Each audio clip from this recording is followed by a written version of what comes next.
ജവാനോ ഹണീബിയോ? ആദ്യം ഇജ്ജ് ജയിക്കേ, എന്നിട്ട് എനിക്ക് ജോണി വാക്കറിനെ മേടിച്ചു തരാം. എന്നാ പോരെ? ആ നേരത്ത് വാക്ക് മാറ്റരുത്. ആ ഇജ്ജ് ലോക്കായിട്ടോ.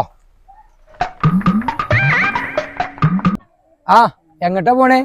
അതെ, വൈഫും മക്കളും ജ്വല്ലറിയിലുണ്ട്. ഓണൊക്കെല്ലേ, അപ്പൊ കുറച്ച് ഗോൾഡൊക്കെ എടുക്കാന്ന് വിചാരിച്ചു. അപ്പൊ ഓണക്കോടി കൊടുത്തില്ലേ? അതൊക്കെ ഇന്നലെ എടുത്ത്. ഏതായാലും നിങ്ങളൊക്കെ കുടിച്ച് സഹകരിക്കണോണ്ടേ ഓണൊന്ന് കളറാക്കാൻ പറ്റും. ഇപ്പൊ ലക്ഷങ്ങളാണ് ബോണസ്. അടുത്ത കൊല്ലം സഹകരണം തുടരണം കേട്ടോ. എന്നാ പോട്ടെ. ബിവറേജസ് കോർപ്പറേഷനിലെ സ്ഥിരം ജീവനക്കാർക്ക് ബോണസ് പ്രഖ്യാപിച്ചു. 1,02,500 രൂപയാണ് ഇക്കൊല്ലത്തെ ബോണസ്. കഴിഞ്ഞ കൊല്ലം ഇത് 95,000 രൂപയായിരുന്നു. ഇത്ര നല്ല ലാഭം ഉണ്ടാക്കിയതുകൊണ്ടും ഒരുപാട് ആളുകൾ നന്നായി കുടിച്ചതുകൊണ്ടുമാണ് ഇത്രയും ജീവനക്കാർക്ക് ഇത്തവണ സമുചിതമായി ഓണം ആഘോഷിക്കാൻ കഴിയുന്നത്. അതേസമയം കുടിച്ചവരുടെ വീട്ടിൽ ചിലപ്പം പട്ടിണിയാകുമോ എന്ന സംശയവും എടുത്തു പറയാം. നമ്മളെ കാര്യം വേണോ മത്സരം? നമ്മളെ കളി ഇങ്ങോട്ട് പോണണ്ടില്ലേ? ടെൻഷനായി കളി എടുത്ത്. ഇന്ന എന്റെ ഷെയർ വെക്കണം, അതിന്റെ മേലെ എന്റെ ഷെയർ. ഇങ്ങനൊക്കെ തന്നെയാണ് ഓരോ ലക്ഷങ്ങൾ ബോണസ് വാങ്ങണത്.